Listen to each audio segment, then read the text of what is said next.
Thank you for tuning in to Brown Girls Can Cook. I'm your host, Chef Tiffany Blackman. Tonight we have a special guest, Chef Tyenella Hall from Richmond, Virginia. She is the National Black Chef Association chapter president in Richmond. Tonight we're going to speak to her about her life as a chef, how she got started, and where she's trying to go to with her new product line, Hemp Gourmet Foods. I'd like to welcome Chef Tyenella Hall to the program tonight. How are you doing tonight, Chef? I'm doing fine, and we could just keep it at Chef Ty. All right, Chef Ty. So, in meeting you, I found that, you have a very awesome passion for food. One of the questions that I had for you was, what made you fall in love with food? Food was my outlet. So, growing up from West Philadelphia, I used to cook with my grandmother, and it was what brought me my peace. And because I served in the military, I suffered with PTSD. And the outlier or the result of it was me falling back in love with food, because food made everything right in the world for me again. That sounds like on the lines what happened with me. I got diagnosed with breast cancer, and at that time I was in finance, and I was doing a lot with finance, and I didn't tell my family what was going on. So I transitioned from doing finance to teaching young women life skills. So I understand fully what you're talking about. When you go through something traumatic, you begin to figure out what makes me happy, what's going to make me feel better. So I understand fully when you talk about your PS. How do you say it again? It's PTSD. It PTSD. Stands for post-traumatic stress disorder. And I applaud you for serving our military. I understand that, it was very traumatic for you, and we appreciate your service. And we're appreciating your service now. I mean, you're one of the great ones. Thank you so much. So are you. Thank you very much. You're out here doing your thing. I've seen some of your work. I've seen, the passion that you have. And I also seen how people gravitate to you. And that's a big part about being in culinary, is that we need to gravitate people to what we're doing. And this is why I decided to do Brown Girls Can Cook, is because our leadership in the culinary industry is underestimated. We are a very big hub of it, but people don't know about us.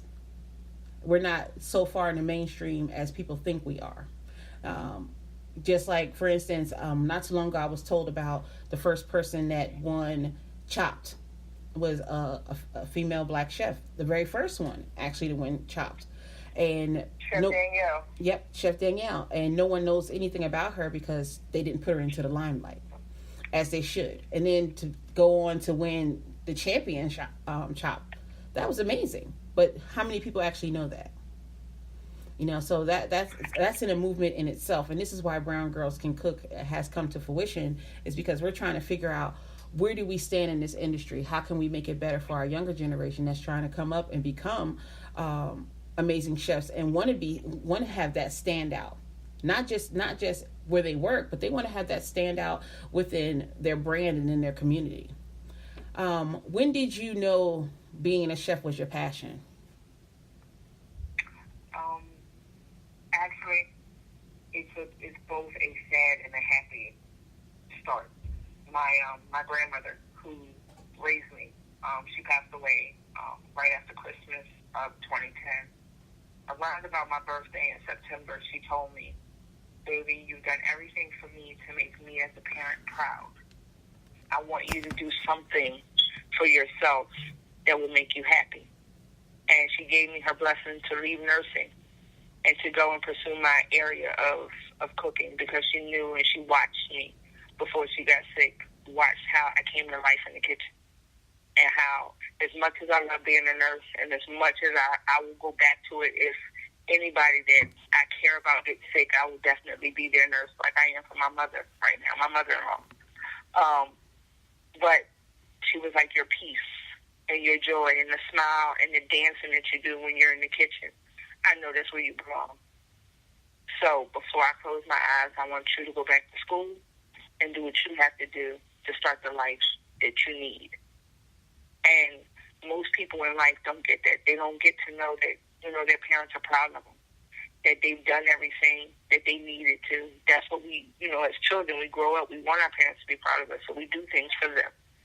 And in this case, she gave me her blessing. So after 15 years of being an active nurse between the military and just everyday life, in February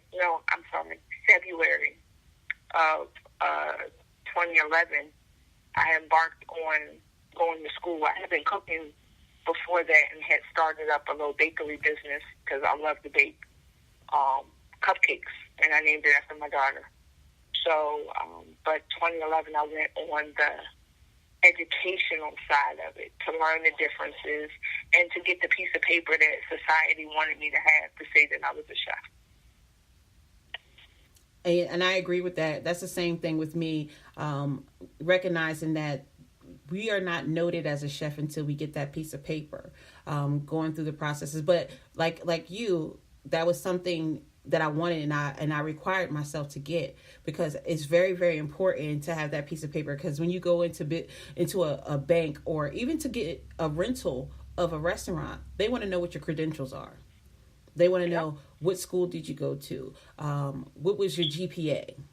What do you understand about what you're doing? Understanding the cost of goods and the labor costs, understanding percentages, per capitas. So they want you to understand those things so that you won't fail at what you're trying to do. So I agree with you 100%. Getting that piece of paper was very important.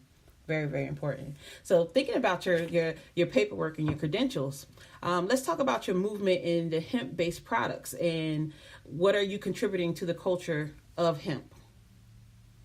So hemp is not something that is new. It just has been given a name that associates itself with marijuana. What most people don't know, because they don't look past being high, is that hemp in and of itself is very healthy. I have an autistic child. I also have 2 other children, and I have myself and my husband. High blood pressure, diabetes, these are things that run rampant in our community. Hemp oil, hemp seeds are fortified in omegas 3, 6, and 9. So that means that it has everything that we need. It has a little bitty whole seed and the pressing of oil that will help regulate our body. It's good for our digestive tract. So it's almost like having a probiotic. It will go in and clean up the crap and push it out. I would not suggest eating it like 7 days a week, but it is definitely a pasta or a grain that you can impart into your, if you're doing pasta-wise. I would do it maybe twice a week, because the nuttiness of it, the earthiness of it will help get all of the debris that we kind of hold on to in our intestinal tract. It'll push it out. The whole hemp seeds go very well on salads. They literally have like no taste. And if you do like sit there and really try to find one, it reminds you of a sunflower seed. Okay. But they're expensive. And the reason why they're expensive is because of the process it takes. So the food that we're doing is just starting to impart it into our everyday cooking. So I get my pressed hemp oil from Susquehanna Valley. It's in Pennsylvania. And that's because the farms in Virginia right now have just now started to sign on to being able to grow hemp. And because of the farm bill that was passed last year, it's now legal in all 50 states. That is awesome. What I'm trying to do is to debunk the whole THC and CBD myth. CBD is very healthy for you. It creates an atmosphere of relaxation. It takes away anxiety. It's good for people who suffer with PTSD like myself. It's good for people who are nervous, who have anxiety attacks. They do have a flower to them or a botanical to them, the same way that a bud is there for marijuana. The difference in how you grow it is through the water or filtration system and also the lighting. One will produce THC more effectively, and then the other will produce nothing more than CBD. And the thing about CBD, if you smoke it, you get a headache. So it's not what it's there for. You do have some botanicals that have been what they call decarboxylated, which is the process in which you put it into an oven, a crock pot, or some heating apparatus and bring it to like 225, at the very highest 300, and you cook it for between 1 hour to 6 hours, depending on what it is you're trying to do and what you're trying to bring out. So you either want to bring out THCA or THCB, which is the ones that hit your receptors and cause you to feel that euphoric feeling of being high.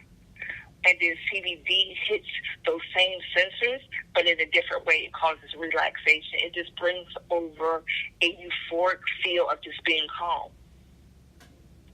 And that's it. And it's like the best feeling. Like, so if I had to go from, do I want to be high and I can't figure out where I'm at and I just want to like get back to earth, or do I just want to be relaxed, be in my own element, able to focus on what I need to focus on and still have my taste buds, I'm going for CBD.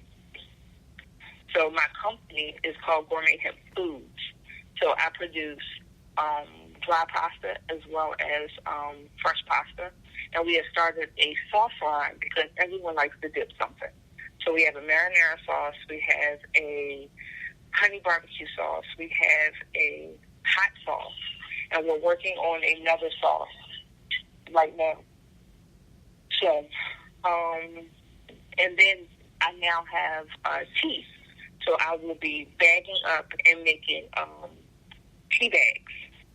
So we're definitely in the front of getting everything done. We are in the front of the whole movement and educational piece.